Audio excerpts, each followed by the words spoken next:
Brandon jugaba a las canicas con sus amiguitos en el callejón junto a su casa cuando vio la sombra negra. Era una sombra etérea, desigual.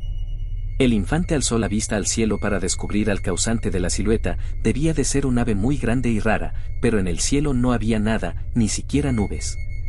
No obstante, la sombra seguía allí, al pie del muro que rodeaba la propiedad de su padre. Dos ojillos de pupilas rojas sobresalieron de la sombra y le devolvieron la mirada. Brandon dio un respingo. La sombra atravesó el muro y se perdió de vista. Ninguno de sus amigos la había visto, de eso estaba seguro. De manera que ignoró el episodio y siguió jugando. El juego terminó cuando sus amigos así lo quisieron, alegando que ya era tarde y que sus madres los estaban esperando. Claro, Brandon sabía que se iban porque ya les había ganado demasiado ese día, tenía los bolsillos repletos de canicas. Una tarde inusualmente fructífera aquella. Sus amigos se marcharon mientras él recogía las últimas ganancias. Y allí estaba la sombra, negra, sin forma lógica. «Hola, Brandon», saludó la cabeza que empezó a emerger de la sombra. Era una cabeza inhumana, amarillenta, rugosa y de ojillos rojos sangre. Su voz era un susurro gélido. Brandon gritó, o al menos lo intentó. El monstruo que había sustituido a la sombra se cernió sobre él.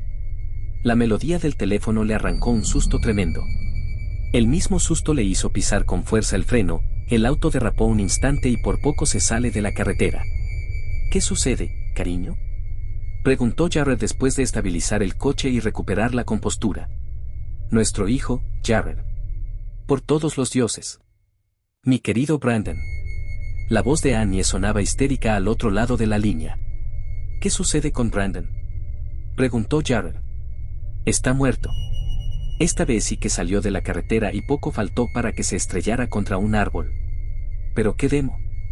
¿Cómo sucedió?», preguntó tomándose la cabeza. «No lo sé. Tienes que venir. La policía ya está aquí y se lo quieren llevar. Regreso ahora mismo». La entrevista con el diputado tendría que esperar. Volvió a la carretera y llevó al límite el coche. Había salido esa misma tarde de la ciudad. El periódico para el que trabajaba le había pedido que acudiera a una entrevista con el diputado Marcio Muralles, que se rumoreaba sería candidato presidencial. Normalmente su campo no era ese, pero al no haber nadie más disponible había aceptado. ¿Y ahora eso? ¿Cómo era posible? Esto es solo el comienzo. Las palabras marcadas en el pecho de su hijo lo dejaron sin respiración. Se las habían hecho con algo filoso y venenoso. Pero eso solo era uno de los tantos detalles escalofriantes que adornaban el diminuto cuerpo de Jared. Los ojos saltados y extrañamente grandes harían pensar que había muerto ahorcado. Pero también pudo haber muerto por la herida en el vientre, por donde le salían las vísceras, o por la mandíbula rota, o por el agujero que tenía donde había estado su nariz. Solo un psicópata podría hacer algo así a un niño, comentó uno de los policías presentes en la escena del crimen. Un monstruo, acotó otro.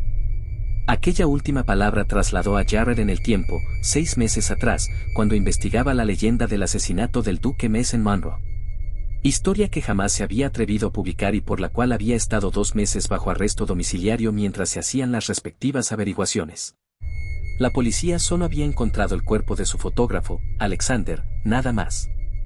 El único sospechoso del asesinato había sido él. Pero como no encontraron pruebas de que fueron sus dientes los que le habían cercenado la garganta a su compañero, se retiró el juicio en su contra y quedó libre.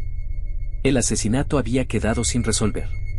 Solo a su jefe y a su esposa se había atrevido a contarle lo que realmente había ocurrido, aunque no estaba seguro si le habían creído. Hacía 6 meses había creído que el demonio saldría de la mansión para cobrar venganza, pero como transcurrieron los días y las semanas, y nada fuera de lo común sucedía, se sintió a salvo. A lo mejor el monstruo no podía abandonar sus dominios. Si así era, lo único que tenía que hacer era mantenerse alejado de aquella maldita villa y de la terrorífica mansión. Y así lo había hecho, llegándose a olvidar casi por completo del extraño suceso. Hasta aquella noche.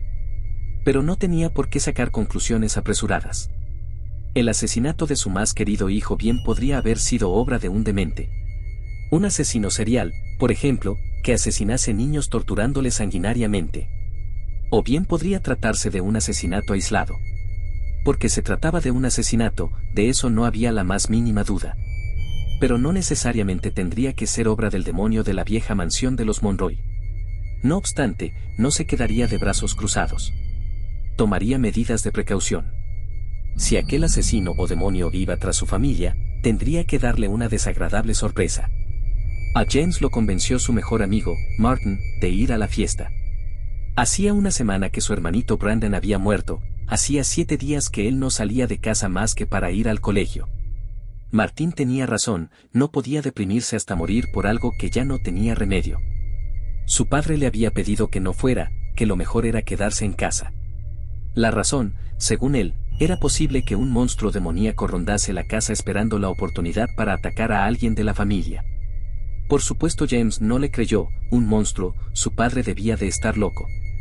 Su madre había intervenido a su favor y había logrado que el perturbado padre lo dejara salir.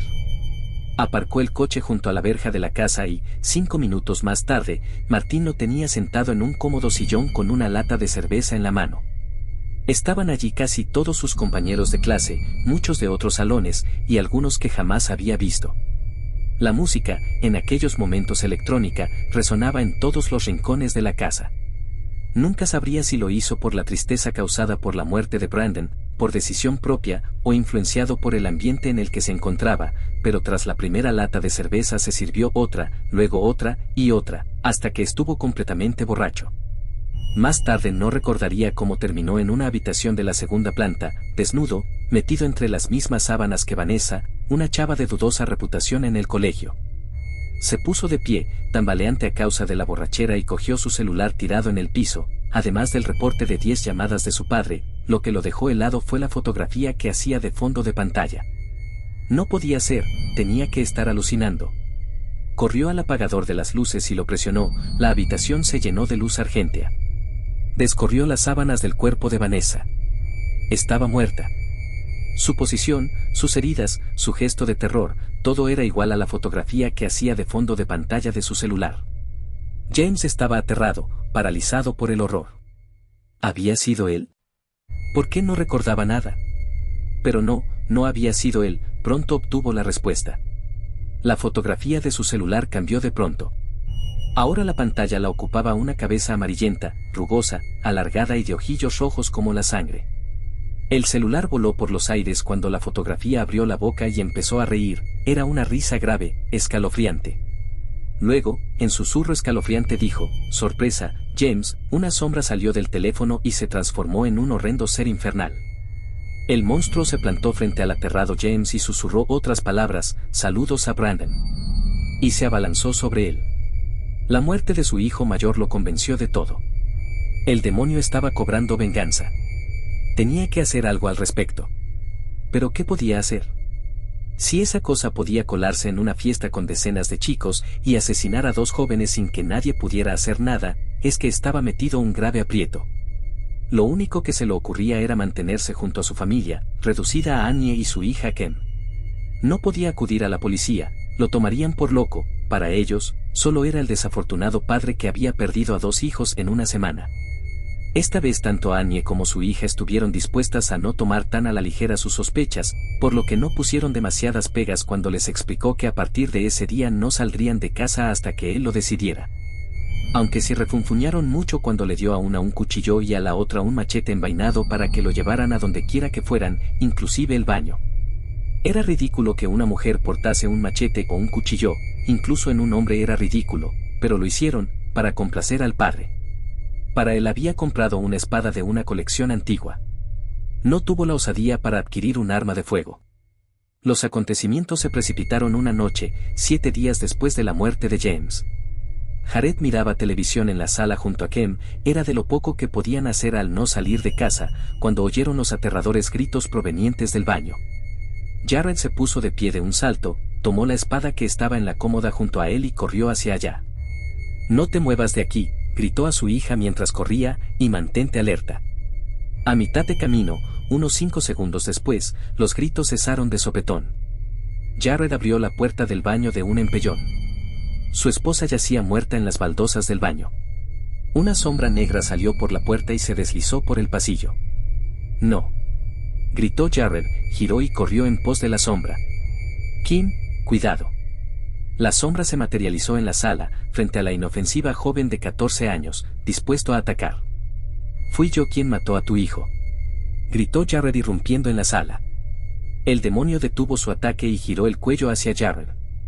Solo giró el cuello, de manera que el resto del cuerpo quedó frente a la niña, una imagen sobrenatural y escalofriante. «Tú serás el siguiente», susurró el demonio de iris negros y pupilas rojas. «No habrá siguiente», sentenció Jared. Empuñó la espada con fuerza y se abalanzó sobre el asesino del duque Mason Monroe, de sus hijos y de su esposa. La espada cortó de tajo la cabeza de la criatura. Por un instante Jared creyó que lo había logrado, mas el sentimiento de triunfo fue efímero. El cuerpo del demonio se convirtió en sombra y se posó debajo de la cabeza antes de que ésta cayese al suelo. El demonio rió ante el rostro demudado de Jared. «Espera tu turno», dijo el monstruo. «Primero tienes que ver morir a tus hijos, así como yo hice con el mío». El demonio se volvió nuevamente hacia la joven, que aterrada esperaba agazapada a la pared. Frustrado, Jared cargó de nuevo. Golpeó una y otra vez al demonio, pero este apenas se inmutaba. Allí donde la espada golpeaba una negrura envolvía la herida y le devolvía su forma original. «No, mi hija no», rogó, vencido. «Te lo suplico». El demonio hizo caso omiso.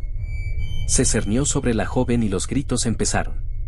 Jared se tiró al piso, sollozando, no había nada que pudiera hacer.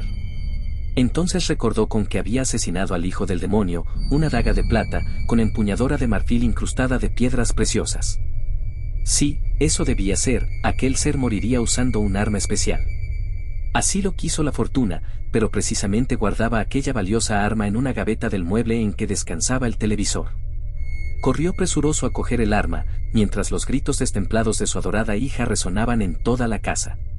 Daga en mano se abalanzó sobre el demonio.